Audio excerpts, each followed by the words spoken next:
শুধু দর্শক মণ্ডলী, আমন্ত্রণ জানাচ্ছি আপনাদের অতি প্রিয় অনুষ্ঠান ল উইথ ব্যারিস্টার মনোহর হোসেন এই প্রোগ্রামটিতে আপনারা এই প্রোগ্রামটি প্রতি শুক্রবার দেখেন। আমরা অবশ্যই ঈদের পরে শুরু করলাম, কারণ মাঝখানে রোজার জন্য একটু আমাদের বন্ধ ছিল। যাই হোক, প্রথমে আজকে আমাদের যে ল উইথ ব্যারিস্টার মনোহর হোসেনের যে মেইন যে আকর্ষণ, যে আমাদের প্র্যাকটিসিং ব্যারিস্টার মনোহর ভাই, ওনাকে আগে স্বাগত জানাই, তারপর আমি কথা বলবো। মনোহর ভাই, ধন্যবাদ। Good evening to everyone. As usual will take your questions. Immigration লর উপরে যে কোনো কোয়েশ্চেন আসে, আপনারা মোস্ট ওয়েলকাম। আপনারা আপনাদের কোয়েশ্চেনগুলো করবেন, আমরা আপনাদেরকে চেষ্টা করব অ্যাডভাইস দেওয়ার জন্য, একটা দিক নির্দেশনা দেওয়ার জন্য। যতটুকু ইনফরমেশন দেন ততটুকুর ভিত্তিতে, অবশ্যই এটা লিগেল অ্যাডভাইসের বিকল্প নয়, তবে ফেস টু ফেস অ্যাডভাইসের বিকল্প তবে আমরা দেবো। আমরা চেষ্টা করছি, আপনারা জানেন যে আমরা 20 বছরের অধিক সময় ধরে আপনারা আমাকে দেখে আসছেন টিভি স্ক্রিনে, এই লিগেল অ্যাডভাইসে দিয়ে আসছি। এর মাধ্যমে আপনাদের যতটুকু উপকার হচ্ছে কিংবা হতে পারে সেটা আপনারাই ভালো বলতে পারবেন। এবং এই জন্য অবশ্যই টিভি কর্তৃপক্ষ, বিশেষ করে বর্তমানে আয়ন টিভি, তারা ধন্যবাদ পাওয়ার যোগ্য যে কমিউনিটিকে তারা এটা একটা ফ্রি লিগেল অ্যাডভাইসের সুযোগ করে দিয়েছেন। সেই সুযোগটুকু আপনারা সদ্ব্যবহার করবেন আশা রাখি। ধন্যবাদ। ধন্যবাদ মনোহর ভাই। আমিও একটুখানি বলতে চাচ্ছিলাম, আমরা যে দীর্ঘদিন ধরে এই অনুষ্ঠানটি করছি, ইমিগ্রেশন, হিউম্যান রাইটস, অ্যাজাইলাম এবং অন্যান্য আইনি বিষয় নিয়ে আমরা কথা বলি সবসময় এবং আলোচনা করে থাকি, দিক নির্দেশনা দেন দর্শকদেরকে, এবং সেটি একজনের থ্রু দিয়ে অনেকের কাছে ছড়িয়ে যায় এবং সবাই কমিউনিটিতে সবাই উপকৃত হয়। এই প্রতি অনুষ্ঠানে আমরা কিন্তু কিছু আপডেটও দিয়ে থাকি। এই জন্য দর্শক, আপনারা কিন্তু সরাসরি আমাদের স্টুডিওতে ফোন করতে পারেন। ফোন করে আপনারা প্রশ্ন করতে পারেন। আমাদের টিভি স্ক্রিনে যে নাম্বারটি আছে সেটি হলো 0203-515-5788। এই নাম্বারে আপনারা বরাবরের মতোই ফোন করবেন। প্রশ্ন আগের থেকে রেডি রেখে টেলিফোনে আমাদের সাথে কথা বলবেন, টেলিভিশনের আওয়াজ কমিয়ে। বরাবর মতোই যেটি আমরা করি, লিগেল আপডেট দেওয়ার জন্য আমাদের যে মনোহর ভাই যেটি করে, প্রথমে ওই দিকেই একটু যাই। মনোহর ভাই, আমাদের কি কোনো লেটেস্ট আপডেট আছে ইমিগ্রেশন? আমি কিছু প্রশ্ন করবো আপনাকে। অবশ্যই, হ্যাঁ। আপডেটের মধ্যে আমাদের মেইন জিনিসটা হচ্ছে যে আপনারা জানেন যে 8 এপ্রিল থেকে হোম অফিসের যে ফিটা, প্রায় সব সেক্টরেই ফিটা বেড়ে যাচ্ছে এবং খুব বেশি সিগনিফিকেন্ট না হলেও মোটামুটি ফি বাড়ছে। একটা এক্সেপশন আছে, যে এটা চিলড্রেন, যে ব্রিটিশ সিটিজেনশিপের জন্য কিছুটা ফি কমিয়েছে 200 পাউন্ডের মতো। আদারওয়াইজ অন্যান্য সব কিছুর ক্ষেত্রেই বাড়ানো হচ্ছে এবং 8 এপ্রিল থেকে এটা অবশ্যই অ্যাপ্লিকেবল। তবে যারা কয়েকজন ফ্যামিলি মেম্বার একসাথে করছেন অ্যাপ্লিকেশন, তাদের জন্য অবশ্যই এটা বিগ অ্যামাউন্ট। তারা মেক শিওর করবেন যে 8 এপ্রিলের আগে যেন অ্যাপ্লিকেশনটা করেন। আপনার 7 এপ্রিলে যদি আপনার অ্যাপ্লিকেশনটা করা হয়, তাহলে অবশ্যই আপনারা সেই বর্তমান ফি অনুযায়ী পাবেন। যে ইমিগ্রেশন ফিতে আসলে অনেক বেড়েছে সবসময়। সিটিজেনশিপ ফি আজকে 1700 পাউন্ড একজন অ্যাডাল্টের, সেখানে 25 বছর আগে সেই ফি ছিল মাত্র 120-150 পাউন্ড। কাজে এখন অনেক সিগনিফিকেন্ট বেড়ে গেছে। একসময় আইএলআর কিংবা এইসব স্টুডেন্ট অ্যাপ্লিকেশন, এগুলিতে পয়সায় লাগতো না। জি, স্পাউস ভিসা এক্সটেনশন অ্যাপ্লিকেশন, এগুলিতে পয়সায় লাগতো না। তারপর আস্তে আস্তে তারা ফিটা ইম্পোজ করেছে। ইম্পোজ করার পর অ্যাপ্লিকেন্টের সংখ্যা তো কমে নেই, সবসময় বেড়ে গেছে। এটাই কাজে। তাহলে আপনি যে ফিজটা বেড়েছে, ফিজটা নিয়ে আপডেট দিয়েছেন। তাহলে এখানে আমি একটা ফিজ নিয়ে যদি একটু, এই বর্ধিত ফিজ কি আসলে সবার জন্য প্রযোজ্য, নাকি এখানে ফি ওয়েভারের কোনো সুযোগ আছে?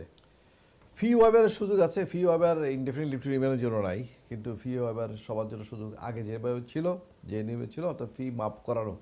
কেউ যদি ফি দিতে না পারেন, তার আর্থিক সমস্যার কারণে, তার ফান্ড নেই, তার সেভিংস নেই, কোত্থেকে দেবেন? তার লিমিটেড ইনকাম, অথবা ইনকাম থাকলেও তার সেভিংস নাই, তার অ্যাপ্লিকেশন করতেই হবে, কিন্তু তার পয়সা নেই, ওভারস্টে হয়ে যাবে। বিভিন্ন গ্রাউন্ডে এটা ওয়াইভারের জন্য অ্যাপ্লিকেশন করা যায়, সেটা অ্যাজ ইউজুয়াল আছে। আর সিটিজেনশিপের ব্যাপারে একমাত্র বাচ্চারাই পেতে পারে ফি ওয়াইভার, প্যারেন্টের অর্থনৈতিক অবস্থার উপর ভিত্তি করে। আরেকটা হচ্ছে আইএলআর এর জন্য সাধারণত কোনো ফি ওয়াইভার নেই। আইএলআর এর জন্য বাচ্চাদের জন্য দিতে হবে, সবার জন্য দিতে হবে। আরেকটা হচ্ছে এন্ট্রি ক্লিয়ারেন্স অ্যাপ্লিকেশনের জন্য সেরকমই প্রভিশন আছে, একই রকম। এই তো তাহলে তো এটা অনেকেই কিন্তু এই ফি ওয়েভারের ব্যাপারটি যদি না জানে তারা কিভাবে এটা জানতে পারে যে তারা কি ওয়েল এটার জন্য ফি apply- ওয়াইভারটা ভেরি ইজি এটা বোঝা, এবং যদিও গুগল সার্চ করে কিংবা আর্টিফিশিয়াল ইন্টেলিজেন্স দিয়ে সব কিছুই পাবেন না, জি তবে একজন ভালো লয়ার অবশ্যই আপনাদের সবার এই সমস্যার সমাধান করতে পারবে, আপনাদের প্রচুর অর্থ বাঁচিয়ে দেবে। আমার একটা ক্লায়েন্টের ফ্যামিলি 7 জন, ওয়াইফ এবং বাচ্চা সহ 7 জন কত আসে? সিটিজেনশিপ তাদের অ্যাপ্লিকেশন শুধু সিটিজেনশিপ না, তাদের যে এক্সটেনশন অ্যাপ্লিকেশনে প্রায় এবারে 3,500 পাউন্ড করে লাগছে। 3,500 পাউন্ড করে হলে 5 জন 20,000 পাউন্ডের উপরে লাগছে। তাহলে এই টাকাটা আমরা ফি ওভার অ্যাপ্লিকেশন করেছি, সাকসেসফুলি ফি ওভার অ্যাপ্লিকেশন করে পুরোটাই মাফ হয়ে গেছে। খুবই ভালো কাজে এটা একটা সিগনিফিক্যান্ট ব্যাপার। তাদেরকে যদি ফি ওভার না দিত তাহলে তো তারা তো অ্যাপ্লিকেশন করতেই পারতেন না। কীভাবে অ্যাপ্লিকেশন করতো? তারা ইলিগেল হয়ে যেতেন। কাজে এগুলো আবার খুব সাবধানতার সাথে করতে হয়। ফি ওভার অ্যাপ্লিকেশন আবার অনেক সময় এই প্রত্যাখ্যান হয়, অনেক সময় রিফিউজ হয়ে যায় যদি কেয়ারফুলি সব ডকুমেন্ট দিয়ে না করা হয়। তবে অ্যাপ্লিকেশন রিফিউজ করার আগে তারা ইনকোয়ারি করে, তারা কিছু ফার্দার ডকুমেন্ট দেওয়ার জন্য, কাগজপত্র দেওয়ার জন্য সুযোগ দিয়ে থাকে। এটা কাজে এগুলি হচ্ছে ফি ওয়াইভারের ক্ষেত্রে বিবেচনা নিতে হবে। আবার অনেকে মনে করেন যে ফি ওয়াইভারে আমার কোনো কাগজপত্র নাই, আমি কি করে দেবো, তা আমি তো বুঝতে পারছি না, হয়তো সে কষ্টবিষ্ট করে ধার নিয়ে কর্জ নিয়ে কোনো ফি দিয়ে দিবে কিনা। সেক্ষেত্রেও লিগ্যাল অ্যাডভাইস নেবেন। এই কারণে আমি বলছি যে আমরা এমন অনেক কেস করছি যেখানে কারোর কোনো ডকুমেন্টেশন নেই, কেউ কোনো হেল্প করছে না, কোনো কাগজপত্র দিতে চাচ্ছে না, তারপরে তার অ্যাপ্লিকেশনটা আমরা করেছি, সাকসেসফুল হয়েছে। জি এর মানে এটা না যে প্রত্যেকটাই সাকসেসফুল হবে, এক একজনের তো গ্রাউন্ড ট্রাই করা যায়। বাট ট্রাই করা যায়। আপনি একটা কথা বলেছিলেন এক্সটেনশনের ক্ষেত্রে, যেই আমরা এক্সাম্পলটা দিয়ে নিয়েছিলেন, অনেকে তো তখন মনে করবে যে ফি ওয়েভারে তো ঠিক আছে পাওয়া যায়, তাহলে কি NHS এর যে ফিটা ওইটাও কি মকুব করা যায় নাকি? এটাই আর কি। ফি ওয়াইভার বলতে এখানে দুটো জিনিস, একটা হচ্ছে একই সাথে অ্যাপ্লিকেশন করতে হয়, একটু যদি একটা হচ্ছে মূল অ্যাপ্লিকেশন ফি। মূল অ্যাপ্লিকেশন ফি তো হচ্ছে মনে করেন হোম অফিস 1100 পাউন্ড যদি হোম অফিসে ফি হয় তাহলে 2,500 পাউন্ড তার গত বছর থেকে যেহেতু ফি ওই যে বাড়িয়েছে, হেলথ ফি বাড়িয়েছে, আর 2,500 পাউন্ড তার 2.5 বছরের যে অ্যাপ্লিকেশনের জন্য, জি যে ডিসক্রিপশন যেটা ফি নর্মাল এক্সটেনশনের জন্য, FLR অ্যাপেন্ডিক্স FM যেটা সেটেলমেন্ট ভিসা যারা আসেন তাদের জন্য, কিংবা ফ্যামিলি লাইফ প্রাইভেট লাইফে যারা, তাদের এক্সটেনশনের জন্য। এইটাই তো সরি, প্রশ্নটা কি ছিল? না, আমার প্রশ্নটা ছিল হয়তো অনেকে মনে করবে যে এক্সটেনশন সিটিজেনশিপে তো আর হেলথের ইয়েটা লাগে না। তো হয়তো আপনার হেলথ ফি যখন অ্যাপ্লিকেশনটা, সরি আমি বুঝতে পারছি, অ্যাপ্লিকেশনটা যখন একসাথে করবেন তখন তারা হয়তো বলতে পারে যে আমি হেলথ ফিটা বাদ দিলাম, জি NSS ফি দিতে হবে, মানে সরি নর্মাল অ্যাপ্লিকেশন ফিটা দিতে হবে, জি। এরকম বলতে পারে। অথবা দুটোটাই রিফিউজ করতে পারে, অথবা তারা অনেক সময় বলতে পারে যে আমরা part of the fee waiver দিলাম, আমরা 2,000 পাউন্ড পর্যন্ত ফি ওয়েভার দিলাম, বাকিগুলো তুমি দিতে হবে। অথবা এমনও হতে পারে যে হয়তো 3 জনের জন্য অ্যাপ্লিকেশন করা হয়েছে, তারা 2 জনকে দিলে 1 জনকে দিল না, একজনকে দিলে 2 জনকে দিল না। তারা তাদের এইভাবে ডিসিশন নিতে পারে, এবং এটার জন্য কোনো আপিলের সুযোগ নেই। হ্যাঁ, থ্যাংক ইউ, ধন্যবাদ মনোহর ভাই। দর্শক, আশা করি আপনারা বুঝতে পেরেছেন। দর্শক আমাদের স্টুডিওর লাইনে ফোন করতে পারেন, যেটি স্ক্রল বারে আছে, স্টুডিও নিচে দেখা যাচ্ছে 0203-515-5788। এই নম্বরে আপনারা ফোন করবেন, যে কোনো প্রশ্ন মনোহর ভাই অভিবাসন আইনে এবং যে কোনো বিষয়ে তিনি দিক নির্দেশনা দিয়ে দেবেন। মনোহর ভাই, আমরা শুনেছি যে রিসেন্টলি ইংলিশ রিকোয়ারমেন্টে চেঞ্জ এসছে ILR এর ক্ষেত্রে। তো এই বিষয়ে আমাদের দর্শকদের যদি একটু বিস্তারিত জানাতেন ILR এর ব্যাপারে, যে ইংলিশ রিকোয়ারমেন্ট। এটা খুবই গুরুত্বপূর্ণ একটা খবর আপনাদের জন্য। এটা কোনো সুখবর না, এটা একটা ওয়ার্নিং যে ILR এর জন্য অর্থাৎ ইনডেফিনিট লিভ টু রিমেইন অথবা পার্মানেন্ট থাকার জন্য যে অ্যাপ্লিকেশন করা হয়, সেখানে ইংলিশের যে রিকোয়ারমেন্ট শর্ত, সেটা হচ্ছে B1 লাগতো, এখনও লাগে। তো আগামী 26শে মার্চের পর থেকে সেটা আর গ্রহণযোগ্য হবে না, সেটা হবে B2। এবং এখন তো ধরেন দুইটা স্পিকিং অ্যান্ড লিসেনিং, শোনা এবং কথা বলা, এই দুইটা দিয়েই B1 লেভেল থাকলে, একেবারে খুব মিডিয়াম লেভেল থাকলেই ইংলিশ পাস হয়ে যেত, এবং সেটা দিয়ে ILR করা যেত। ILR মানে indefinite leave to remain settlement. আর সেই ক্ষেত্রে এখন নতুন যেটা নিয়ে আসবে আগামী বছর থেকে সেটা হচ্ছে B2 লাগবে। আগামী বছর মানে B2 কি? B2 যেটা স্টুডেন্টরা এই দেশে ভিসা নিয়ে আসার সময় যেটা দেখাতে হয় নর্মালি IELTS এবং অন্যান্য ইংলিশ ল্যাঙ্গুয়েজে ইকুইভ্যালেন্ট, এইটাই করা হচ্ছে। এবং সেক্ষেত্রে আপনাকে 4টা কম্পোনেন্ট, লিসেনিং, তারপরে স্পিকিং, রিডিং রাইটিং, এই 4টা জি। কম্পোনেন্ট পাস করতে হবে এটা কখন থেকে করতে হবে মনে হয়? আগামী বছর 26শে মার্চ থেকে। এই 26শে মার্চ না, আগামী বছর। কাজে এখন থেকে আপনি রেডি হন। এটা তো খুব কঠিন হবে মনে হয়। যারা ল্যাঙ্গুয়েজ ট্রেনিং, B2 তো ইন্টারমিডিয়েট লেভেলের মতো। ল্যাঙ্গুয়েজ ট্রেনিং নিয়ে এখন থেকে নিজেদেরকে ঠিক করতে হবে, অথবা যারা অ্যাপ্লিকেশন আগেভাগে কোয়ালিফাই হয়ে গেছেন তাদেরকে আগেভাগে করতে হবে B1 নিয়ে। এবং আর যারা যারা এক্সামশন চান যে তারা পারবেন না B2 করতে, তারা এক্সামশনের জন্য অ্যাপ্লিকেশন করতে পারবেন, সেটা কোনো পথ বন্ধ হয়নি। মেডিকেল গ্রাউন্ড, ফিজিক্যাল গ্রাউন্ড, বিভিন্ন ধরনের মেন্টাল হেলথ গ্রাউন্ড, তারপরে ব্রিটিশ হতে পারবে, এটা ILR নিতে পারবে। জি জি অবশ্যই। ফি ওয়াইবারের মতো ল্যাঙ্গুয়েজেস এবং এই যে লাইফ ইন দি ইউকে টেস্টের ওয়াইবারের অ্যাপ্লিকেশনও আছে, সেটা করতে পারবে। অ্যাপ্লিকেশন না, সেটা একসাথে সাবমিট করতে হয়। তাহলে এই যে মনোহর ভাই, আপনি যদি একটু B2-র ব্যাপারে আর একটু যদি একটু খোলাসা করে দর্শকদের জন্য একটু সহজভাবে যদি বুঝিয়ে দেন যে এটা একটু কঠিন হবে, কিন্তু তারা কোর্স করলে এখন থেকে এটা তেমন ব্যাপার না, বা কোর্স করতে It will be a little bit of scary and troublesome and difficult for so many people. জানি না এটা হোম অফিস রিভিউ করবে কিনা, কিন্তু এটা বেসিক লেভেল না আগের মতো যে 10 মিনিট টেস্ট হয়ে গেল এবং স্পিকিং অ্যান্ড লিসেনিং পরীক্ষা দিয়ে দিল। এখন এটা একটু কঠিন হচ্ছে। সেই জন্য আমরা আগে থেকে আপনাদেরকে মেন্টালি রেডি করতে চাই, যাতে করে আপনারা অত মানসিকভাবে আপনারা প্রস্তুত হতে হবে এখন থেকেই, যাতে করে আপনারা অবশ্যই ওই 26শে মার্চের পরে যদি কোয়ালিফাই করেন অ্যাপ্লিকেশনের জন্য আগামী বছর, তাহলে অবশ্যই এইভাবে রেডি থাকতে হবে। তা নাহলে আপনার ILR ক্ষেত্রে আপনাকে তখন এক্সটেনশন করা হবে অথবা রিফিউজ করা হবে। অথবা এক্সটেনশন করা হবে, তখন আবার হয়তো কোনো কারণে 5 বছর রুট, 10 বছর রুট ইত্যাদিতে আবার ঘুরে ফিরে যেতে পারেন। আর কাজে এইগুলি আপনাদেরকে খুব কেয়ারফুলি করতে হবে প্রপারলি। যারা মনে করেন যে কি 26শে মার্চ আগামী বছর আগে কোয়ালিফাই করবেন ইনডেফিনিট লিভ টু রিমেইনের জন্য অর্থাৎ সেটেলমেন্টের জন্য, তারা দয়া করে এর আগে অ্যাপ্লিকেশনটা করে ফেলবেন।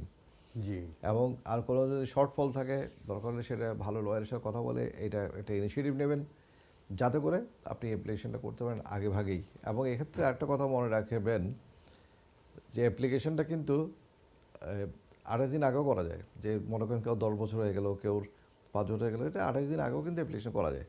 জি। অথবা 10 বছর 5 বছর হয়ে গেলে ওই যে ভিসা পাওয়ার জন্য আপনার ওয়েট করতে হবে না। এগুলো নিয়ে আমি নেক্সট প্রোগ্রাম আরও আলোচনা করব।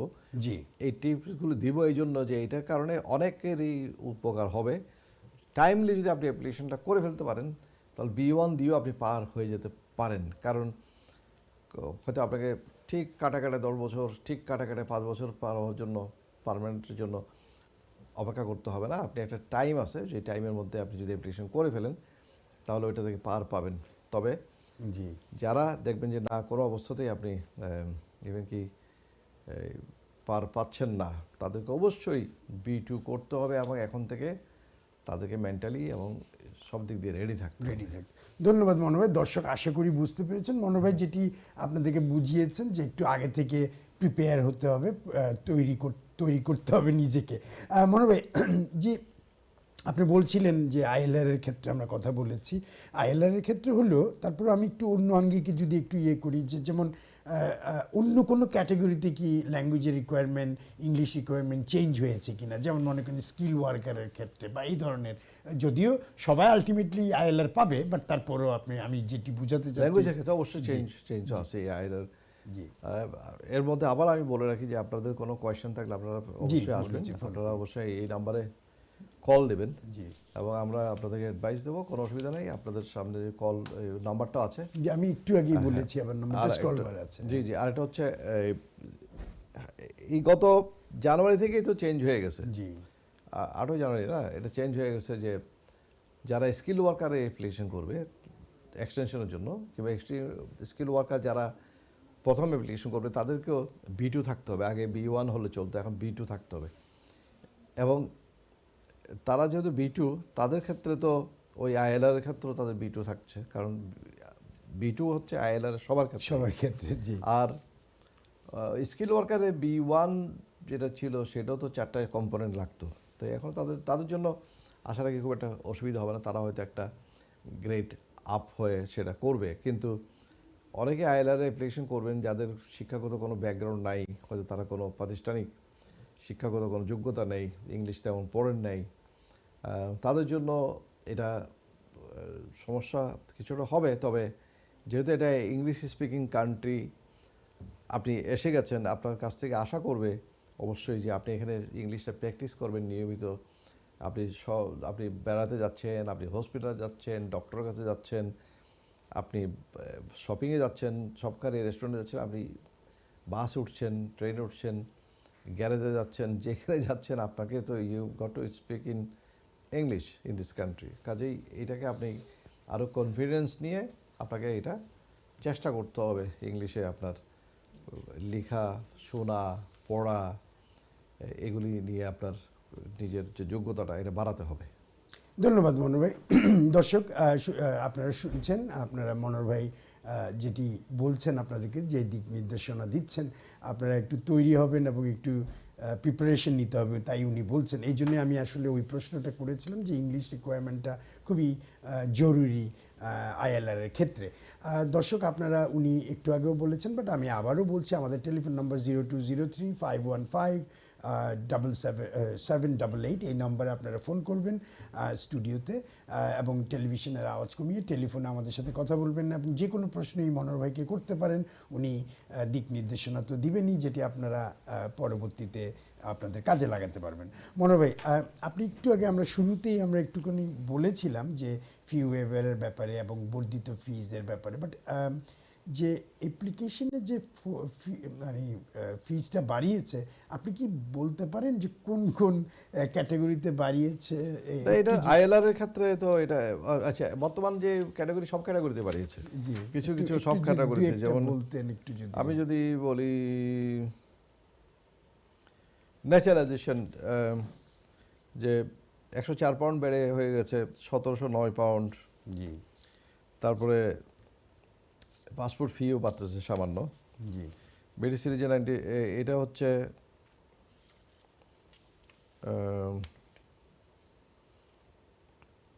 1709 পাউন্ড।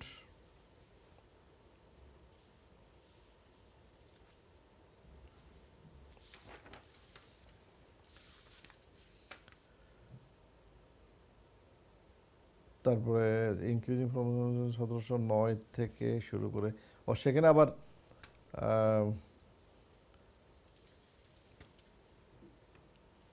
চাইল্ডের ব্যাপারে 1200 পাউন্ডের মতো ছিল, সেটা ডিক্রিজ করে 1000 পাউন্ডে নেমে আসছে।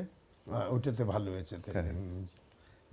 এইগুলি হচ্ছে যাক, মানুষ দেখে নিতে আর পারবে। এমনি অনেক কিছু আছে, ফিটা আপনারা সবাই দেখে নিতে দয়া করে পারবে। দেখে নেবেন। এবং আমি যেটা দেখছি যে স্টুডেন্ট স্পন্সর লাইসেন্স এগুলোর ব্যাপার বাড়ছে। স্টুডেন্ট স্পন্সর লাইসেন্স সেটা জি 574 থেকে PSW 611 হচ্ছে, যেটি PSW বা যেটি বলে স্টুডেন্ট স্পন্সর। এটা স্পন্সর অনেক সার্টিফিকেট স্পন্সরশিপ 525 থেকে 525 থাকছে। জি তারপরে কোর্সের ফি ওটা বাড়াচ্ছে না, কেন বাড়াচ্ছে আমি জানি না। এন্ডোর্সমেন্ট ফি ওটাও ঠিক থাকতেছে স্কেল আপ ভিসার জন্য। তারপরে ধরেন এখানে worker sponsor licence, large sponsor সামান্য বাড়তেছে, স্টুডেন্ট স্পন্সর এগুলি আমি আপনাকে আগেই বলেছি। ঘুরে ফিরে এগুলি সব তাই মনে হয় আমরা যেটি করি বিদেশি সিটিজেনশিপ ত্যাগ করার জন্য ফিটা বাড়ছে। জি, আপনারা যারা বাংলাদেশে গিয়ে আবার এমপি ইলেকশন করতে চাইবেন তাদের জন্য দরকার আছে। জি এটা 482 পাউন্ড ছিল, এখন 513 পাউন্ড করতেছে। সিটিজেনশিপ ছাড়াটা এত কঠিন, সহজ না কিন্তু, খেয়াল করেন। তারপরে আপনার ধরেন ন্যাশনালিটি কারেকশন, ন্যাশনালিটি কোনো কারেকশন টু সার্টিফিকেট যদি লাগে তাহলে 428 পাউন্ড থেকে 456 পাউন্ড করা হচ্ছে। তা ট্রাভেল ডকুমেন্ট যেটা সেটা 20 পাউন্ড বাড়া হচ্ছে, এই যে যারা এটা asylum, কনভেনশন জি, ট্রাভেল ডকুমেন্ট, জি, জি। কিন্তু চাইল্ডেরটা 101 পাউন্ড থেকে 161 পাউন্ড করা হচ্ছে। এর বেশি রিভিউ ফি 80 পাউন্ড ছিল এই ইন কান্ট্রি, সেটা ঠিকই থাকছে। এখানে আপিলের ফির কোনো কথা বলা হয়নি, 140 পাউন্ড সেইভাবে পার হেড থাকতেছে। তারপর ধরেন স্টুডেন্ট মেইন অ্যাপ্লিকেন্ট 524 পাউন্ড ছিল, এখন 558 পাউন্ড হচ্ছে, ডিপেন্ডেন্ট তাই। সবগুলোতেই বাড়ছে তাইলে, শুধু লিভ টু রিমেনের ক্ষেত্রে, লিভ টু রিমেনের ক্ষেত্রে জি, এটা যেটা আইএলআর যেটা পার্সন যেটা, হ্যাঁ সেটার মধ্যে বলছে ভিজিট ভিসা একটু বাড়াবে। তারপরে লিভ টু রিমেন এখানে থেকে 1321 পাউন্ড থেকে 1407 পাউন্ড করছে। তারপর ধরো ইনডেফিনিট টু রিমেইনের ক্ষেত্রে 3029 পাউন্ড ছিল, সেটা 3226 পাউন্ড করা হচ্ছে। ইনডেফিনিট টু রিমেইন মনে রাখেন 3226 পাউন্ড করা হচ্ছে। তারপরে ধরেন এখানে গ্লোবাল বিজনেস মোবিলিটি ইত্যাদি ইত্যাদি সামান্য সামান্য সেগুলি বাড়ছে, খুব একটা ইম্প্যাক্ট হবে বলে মনে হয় না এগুলি নিয়ে। ওয়ার্ক পারমিটের ক্ষেত্রে, স্কিল ওয়ার্কের ক্ষেত্রে খুব একটা বেশি বাড়ানো হচ্ছে না, হয়তো 20 পাউন্ডের মতো বাড়ানো হচ্ছে এগুলি। And temporary worker, seasonal work, এগুলিতে খুব একটা সিগনিফিকেন্ট বাড়ছে না। টিয়ার 1 ইনভেস্টর মেইন অ্যাপ্লিকেন্ট ডিপেন্ডেন্স কী জন্য বলছেন, এটা তো নাই, তো স্কিলই তো নাই। তারপর আপনার ইনোভেটর ফাউন্ডিং ভিসা, সেটা তো 1590 থেকে 1693 হয়ে গেছে।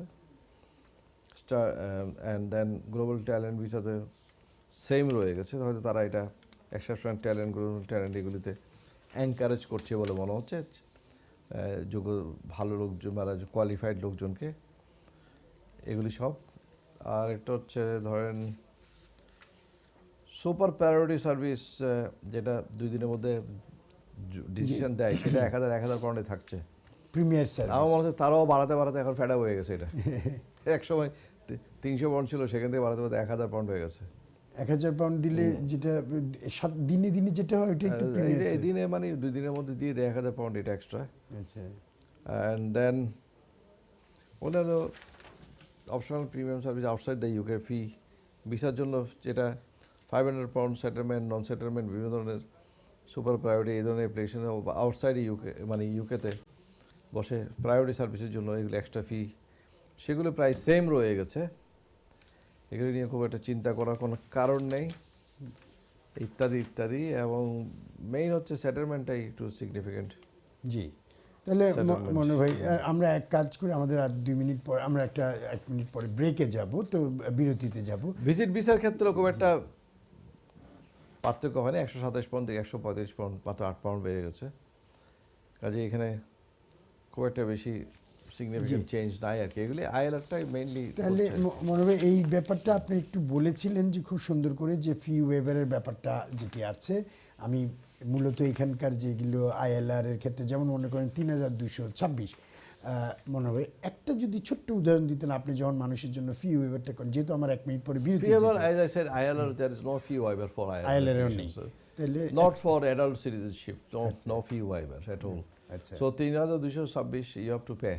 You have to borrow money even in order to get your indefinite leave to remain in this country. There's no compromise about it. হ্যাঁ, শুধু সিটিজেনশিপে পাওয়া যায়, Citizenship, yes, citizenship for adult only. For adult only. আচ্ছা, আরেকটা আমরা তাহলে মনে হয় আমরা একটা ছোট্ট বিরতিতে যাচ্ছি। দর্শক, আমরা একটা ছোট্ট বিরতিতে যাচ্ছি, বিরতির পরে আবার ফেরত আসবো, আমাদের সাথেই থাকবেন।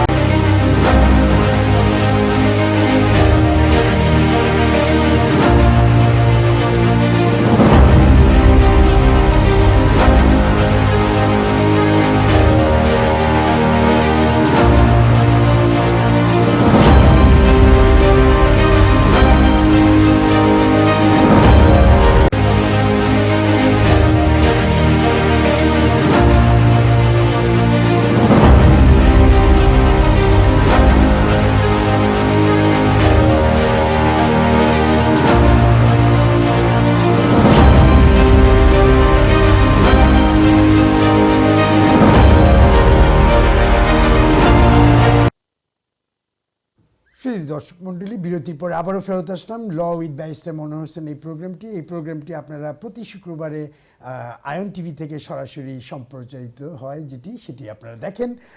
দর্শক মণ্ডলী, আপনারা সবসময় আমাদেরকে স্টুডিওতে ফোন করতে পারেন। আমাদের নাম্বার হলো 0203-515-5788 এই নাম্বারে। আর আমাদের যে স্টুডিওতে বরাবরের মতো যিনি থাকেন, তিনি কমিউনিটিতে অতি সুপরিচিত এবং গত 20 বছরের অধিক সময় ধরে তিনি প্র্যাকটিসিং ব্যারিস্টার এবং অভিবাসন আইনে বিশেষভাবে পারদর্শী। যাই হোক, আমরা তো অনেক কথা বলেছি।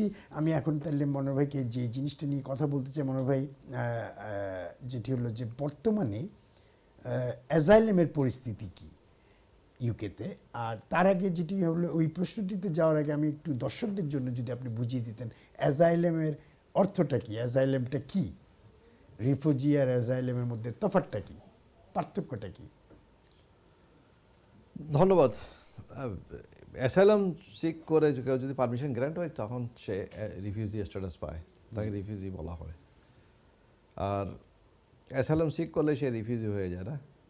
যতক্ষণ পর্যন্ত এটা অ্যাসাইলাম গ্র্যান্ট না হচ্ছে, ততক্ষণ পর্যন্ত রিফিউজি না।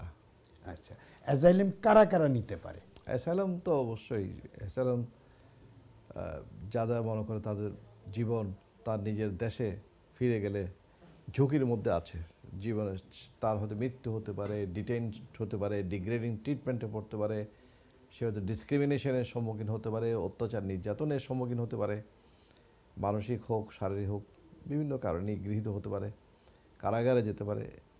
এই ধরনের যাদের ভয় আছে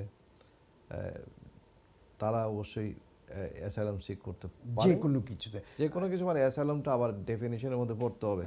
আমি একজন ছাত্র, আমি দেশ থেকে এসেছি, আমি একটা দল করতাম, কিন্তু এখন আমার যেতে প্রবলেম হবে, আমি বাংলাদেশে, আমি কি করতে পারবো? যে শুধু ছাত্র নয়, যে কোনো কেউ এই দেশে যদি আসার পরে মনে করে যে তার জীবনের ঝুঁকি আছে এবং সে যদি মনে করে না তার আছে, সাক্ষ্য প্রমাণও আছে সেরকম, এবং আসলে তার কেস জেনুইন, অবশ্যই তারা চাইতে পারে, অ্যাপ্লিকেশন তারা করতে পারে। এই ক্ষেত্রে ব্রিটিশ গভর্নমেন্টের পলিসি আছে, ইমিগ্রেশন রুল আছে, এবং এই অনুযায়ী অবশ্যই তাদের অ্যাপ্লিকেশনটা বিবেচনা করা হবে। ধন্যবাদ মনোহর ভাই। তাহলে যদি আরেকটু যদি বলতেন, আমি ছাত্র বা এই কথাটাই বলেছি, বাট যে কোনো কেউ মনে করেন আমার কাছে অনেক বড় পাওনাদার আছে বাংলাদেশে, আমি অর্থ কর্য করেছিলাম বা একটা কিছুতে এরকম, তো আমার খুব ঝামেলা হবে, আমি গেলে ওরা আমাকে অনেক কিছু করতে পারে, তাইলে কি আমি কি এগুলো করা যায়? এগুলি খুব একটা গুড গ্রাউন্ড না, কারণ নন স্টেট অ্যাক্টর বলি আমরা এগুলি, অর্থাৎ রাষ্ট্রীয় কোনো ধরনের এজেন্ট, যে এনফোর্সমেন্ট, ল এনফোর্সমেন্ট এজেন্সির হাতে এটা নিগৃহীত হচ্ছে না।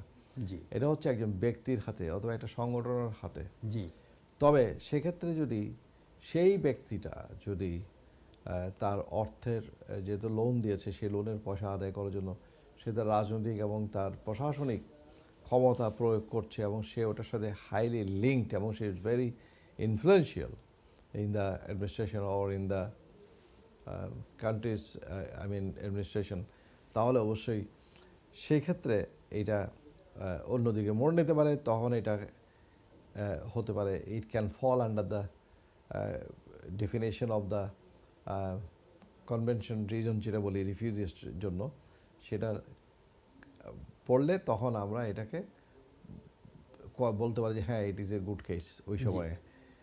আদারওয়াইজ শুধুমাত্র একটা অ্যাপ্লিকেশন কেউ করে দিল অ্যান্ড বললো যে না, আমার থেকে টাকা পাই, আমার অমুকে দৌড়াচ্ছে, গেছে হয়ে ব্যাংকে গেলে ব্যাংক্রাফ্ট হয়ে যাব, ব্যাংকে পয়সা পাচ্ছে ইত্যাদি, বন্যায় আমার ঘর ভাড়ি ভেঙে গেছে, আমি আর যেতে পারবো না, ইত্যাদি ইত্যাদি, এইসব গ্রাউন্ড হাজার হাজার দেখেছি। এগুলি not good ground at all. ধন্যবাদ মনোহর ভাই। আরেকটা জিনিস, আমি আসল প্রশ্নটা করার আগেই আমি এই প্রশ্নগুলো করছি আপনাকে, বৈষম্যর ব্যাপারে, বৈষম্য মানে ডিসক্রিমিনেশন যে ব্যাপারগুলো হয় আমাদের দেশে, ইকুয়ালিটির ব্যাপারগুলো, মনে করেন ট্রান্সজেন্ডার বা বাইনারি যেসব মানুষ, LGBTQ+ এই ধরনের যারা আছেন, তাদের ব্যাপারটা কি এখানে অ্যাজাইলামের সুযোগ কি অবস্থা? হ্যাঁ, তাদের ক্ষেত্রে অবশ্যই many of them they have got very good grounds on their those basis, এবং আমরা দেখেছি যে তারা অনেকেই কোয়ালিফাই করেছে বিভিন্নভাবে। তবে একেবারে যে হোলসেল বেসিসে তাদেরকে দেওয়া হবে, জিনিসটা এমন না। প্রত্যেকটা কেস হচ্ছে তার ডিফারেন্ট ডিফারেন্ট ব্যাকগ্রাউন্ড থাকে, ডিফারেন্ট ডিফারেন্ট স্টোরি থাকে, ডিফারেন্ট ডিফারেন্ট সার্কুমস্টান্সেস থাকে, ওই বেসিসে হোম অফিস ডিসাইড করে।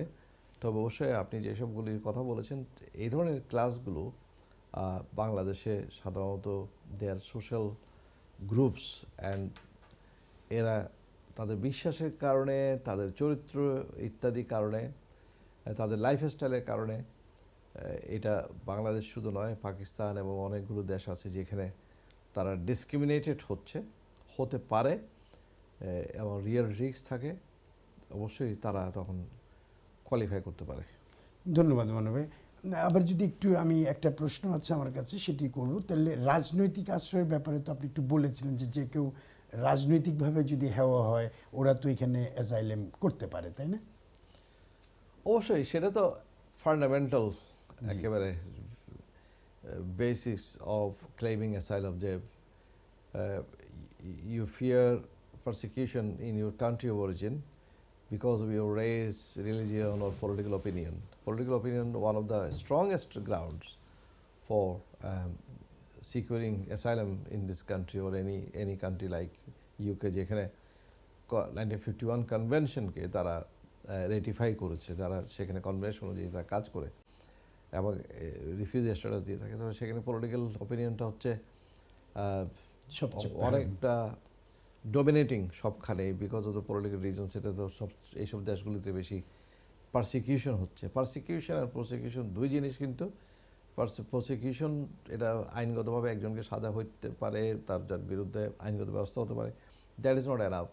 ইট has to be prosecution itself has to be like persecution, কারণ এটাতে করা হচ্ছে ফেব্রিকেটেড কেস, অথবা কেসটা করা হচ্ছে এমন in order to just embarrass him, harass him, in order to just torture him, in order to just detain him, in order to just destroy him, his career, his politics, enmity জন্য এইগুলি হচ্ছে persecution. আমি সহজ ভাষায় বোঝানোর চেষ্টা করছি, কারণ আমি অনেক লিগ্যাল টার্মিনোলজি যদি ইউজ করি তাহলে আমার প্রিয় দর্শকরা অনেকে বুঝবেন না। সেজন্য আমি এই পলিটিক্যাল চেষ্টা করছি যে এই বিষয়গুলোকে সহজভাবে আনার জন্য, কারণ অনেকেই অ্যাপ্লিকেশন করেন কিন্তু they don't know what is asylum. আপনি খুব ভালো প্রশ্ন করেছেন, ধন্যবাদ। যে অ্যাসাইলামটা কি, রিফিউজি কারা, এটা না বুঝেই অনেকে অ্যাপ্লিকেশন করে দেয় হুট করে, যে হ্যাঁ আমার থেকে টাকা পয়সা পাচ্ছে, আমাকে লেখাপড়া করতে পাঠিয়েছে, ওয়ার্ক পারমিটে পাঠিয়েছে, অনেক টাকা পয়সা লোন করেছি, আমি I can't repay those money, they are asking for it, আমি দেশে গেলে মেরে ফেলবে, ইত্যাদি ইত্যাদি ইত্যাদি ইত্যাদি। জি। তো সেখানে অনেকগুলো কেস থাকে, অনেকগুলো কেস থাকে। কেউ ফোর্স ম্যারেজের কেস করে, তবে একজন পায় আরেকজন পায় না। কেউ ডোমেস্টিক ভায়োলেন্সের কেস করে, ডোমেস্টিক ভায়োলেন্সের অনেক ধরনের।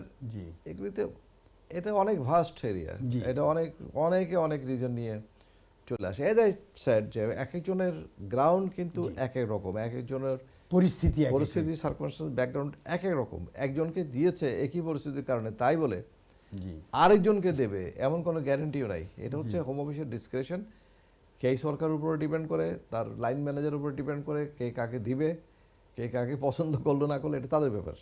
জি, তবে আপনি চ্যালেঞ্জ করতে পারেন। জি, ধন্যবাদ মনোজ ভাই। আসল জিনিস হলো যে আপনি যেটি বলেছেন, দর্শকদের সুবিধার্থে বলছি, দর্শক আমাদেরকে প্রশ্ন করতে পারেন আমাদের স্টুডিও লাইনে 0203515578 এই নাম্বারে। আমরা সবসময় এই ইমিগ্রেশন বিষয়ে এবং যে কোনো বিষয়ে মনোজ ভাই, ব্যারিস্টার মনোজ ভাই, উনি দিক নির্দেশনা দিবেন আপনাদেরকে এবং গাইড করার চেষ্টা করবেন।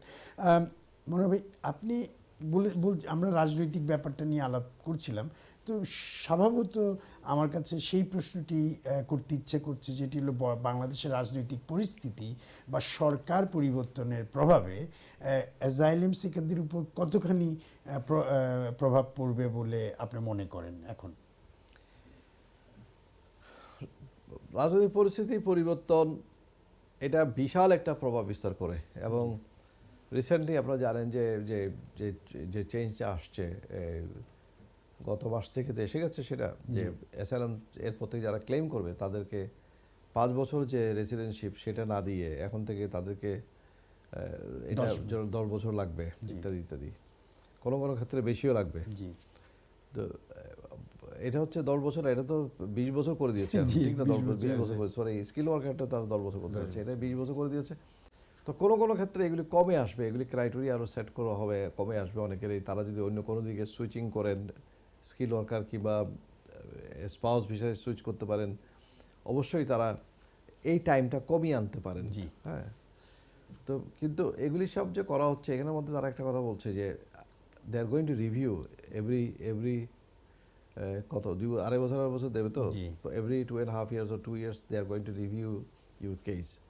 অটোমেটিক্যালি তারা রিভিউ করবে যে তারা, আপনি যখন এক্সটেনশন অ্যাপ্লিকেশন করবেন, মনে করেন আপনি পেয়েছেন বিএনপি হিসেবে পেয়েছেন ফর এক্সাম্পল, যে গেলে ওখানে আওয়ামী লীগ আমলে আপনাকে ওখানে টর্চার করবে, সেই জন্য আপনি পেয়ে গেছেন। তা আগামী বছর মনে করেন আপনার 2.5 বছর হয়ে গেল, তখন আপনাকে তারা তারা ইয়ে করবে, রিভিউ করবে, বলবে যে না তোমার দল এখন ক্ষমতা আছে, যদি তখন ক্ষমতা থাকে তখন বলবে ক্ষমতা আছে সিকিউরড, তারা ইচ্ছা করলে বলতে পারে আমরা এক্সটেনশন দেবো না, ইউ ক্যান গো ব্যাক। জি। তখন আপনি আপিল করতে পারেন, অনেক কিছু করতে পারেন। হ্যাঁ, তবে কথা হচ্ছে যারা অ্যাপ্লিকেশন করেছে, ওই যে গত বছর যে 22শে ফেব্রুয়ারি যখন থেকে এটা সিস্টেমটা আসছে, জি, শুরু হয়েছে।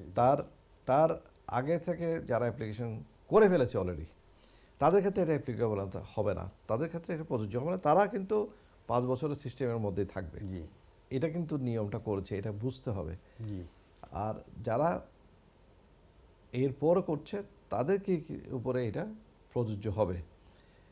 তারপরেও যারা আগে অ্যাপ্লিকেশন করেছে তাদেরও কিন্তু রিভিউ হতে পারে, কারণ যখন তারা আইএলআর অ্যাপ্লিকেশন করবেন 5 বছর পরে, তারা যে অটোমেটিক আইএলআর পাবেন এমন কোনো গ্যারান্টি নেই। স্টিল তাদেরকে বলতে হবে যে there is no change of circumstances, অথবা তারা কেন থাকতে চান এটা জাস্টিফাই করতে, এটা তো অবশ্যই খুব অবশ্যই এটা চাইতে পারে। এবং আপনি যদি আপনার নিজের দেশে যান, অবশ্যই সেখানে প্রোহিবিশন আছে। If you go to your country of origin, then তারা সেক্ষেত্রেও একটা ট্রিগার করতে পারে, এটা রিভিউ বলতে পারে যে তোমার দেশে এখন সিকিউরড, তুমি তো বলছিলে দেশে গেলে সমস্যা হবে, তো you already visited your country, there was no problem, so review করলাম, আমরা তোমার আইএলআরকে রিভোক করলাম, এটাও করতে পারে। জি। কাজেই ওইটা যে রিভোকেশন, ওইটা রিভিউ, এটা কনস্ট্যান্ট ব্যাপার। এটা যে শুধুমাত্র যারা অ্যাপ্লিকেশন এরপরে করেছে তারাই যদি শুধুমাত্র রিভিউতে পড়বে এটা না, রিভিউ অ্যাসাইলামের ক্ষেত্রে রিভিউর একটা জেনারেল একটা পলিসি আছে, তারা এটা যে কোনো সময় রিভিউ করতে পারে দেশের পরিস্থিতি নিয়ে। ধন্যবাদ মনে হয়। আমি একটুখানি যদি ওই জিনিসটা, আমি অন্য প্রশ্ন করার আগে, সরকার পরিবর্তনের প্রভাবে যেটি হয় অ্যাজাইলাম সিকারদের উপরে কতখানি প্রভাব পড়বে, যেটি বাংলাদেশের পরিপ্রেক্ষিতে। হ্যাঁ, বাংলার পরিপ্রেক্ষিতে এই যে সেড যে রিভিউ করলে এটা একটা বিরাট ইম্প্যাক্ট হয়। জি। কারণ এখন মনে করেন কেউ বিএনপির, আওয়ামী লীগ আমলে বিএনপির হয়ে কেউ পেয়ে গেছে, জি।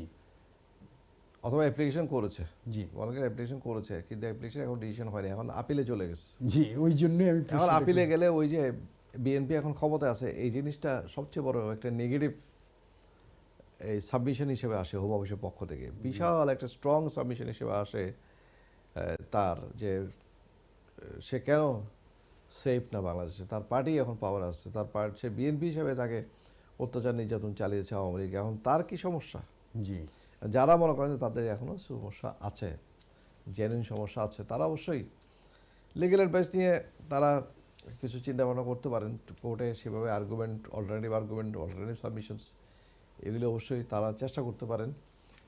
অনেকের ক্ষেত্রে এটা কঠিন, আমি জানি অনেকের ক্ষেত্রে এটা কঠিন হয়ে যায়, কারণ আপনার যখন নিজের দল ক্ষমতায় চলে আসে তখন আপনার জন্য এটা বিশাল একটা বাধার কারণ হয়ে যায়। তো তারপর কিছু করার নেই, আপনাকে নিয়ম অনুযায়ী, নিয়মের মধ্যে এটা চলতে থাকবে। এটা তাহলে মনে হয় আরেকটা প্রশ্ন আমার এই এই এই লাইনেরই একটি প্রশ্ন, সেটি হলো যে আপনি তো অনেক ডিটেনশন যারা হয় এরকম অনেক ডিটেনশন অ্যাসাইলাম, অবশ্যই জি। তো এই ডিটেনশনের আমার হাতে বেশি সময় নেই, বাট ডিটেনশনের তারপরেও একটা জিনিস আমি জানতে চাচ্ছি যে আপনারা তো অনেক সময় যারা অ্যাজাইলেম করে না বা বিভিন্ন কারণে যাদেরকে নিয়ে যায় ডিটেনশন, আপনি তাদেরকে তো ওখান থেকে অনেকভাবে ছুটিয়ে আনেন, তাই না, আপনাদের ফার্ম? আমরা তাদের বেলের জন্য অ্যাপ্লিকেশন করি, বেল হয়, অধিকাংশ ক্ষেত্রে বেল হয়।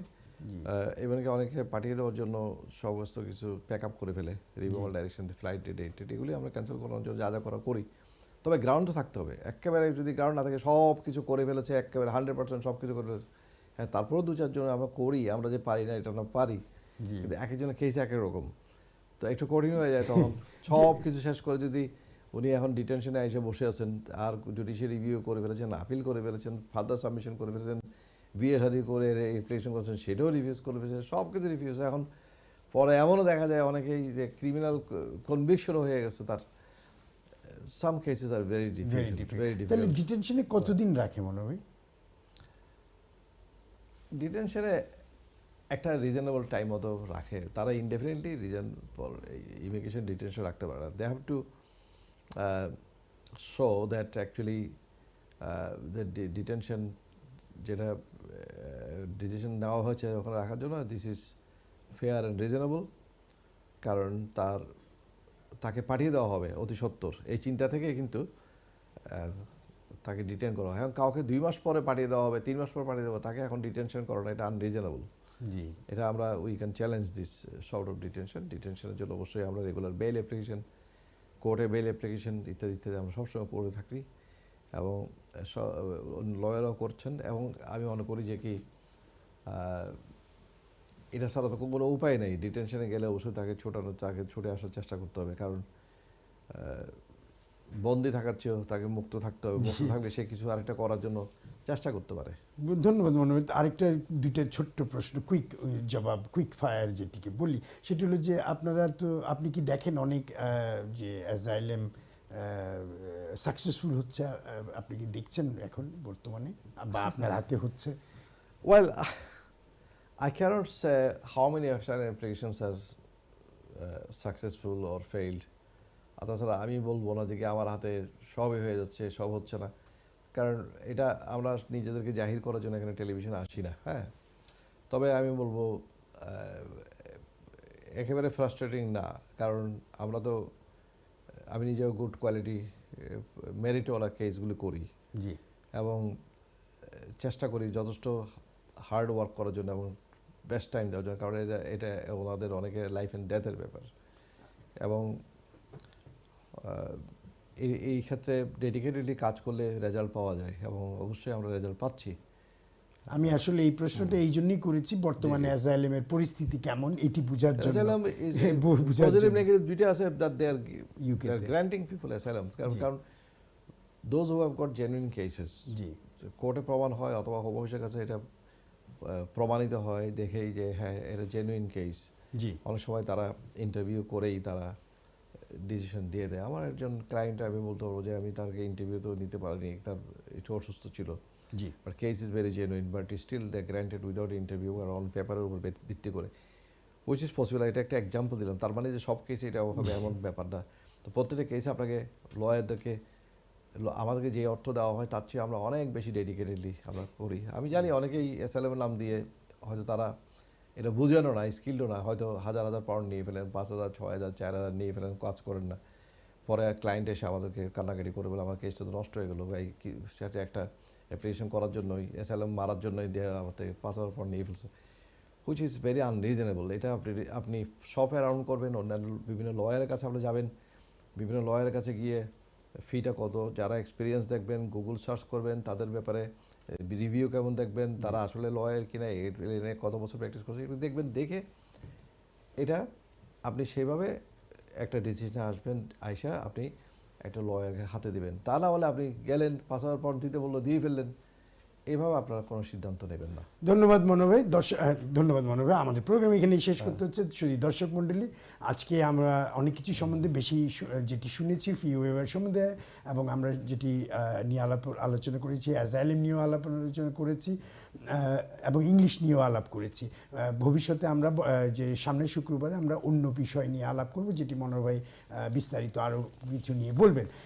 শুধু দর্শক মণ্ডলী, আমাদের এই প্রোগ্রাম দেখবেন এবং এই প্রোগ্রামটি আপনারা অন্যদেরকে ফরওয়ার্ড করবেন। এটি ইউটিউব এবং ফেসবুকে লাইভ থাকে, এবং আপনারা অন্যদেরকে ফরওয়ার্ড করবেন যাতে অন্যরা উপকৃত হয়। আজকের মতো এখানেই শেষ করছি। ধন্যবাদ।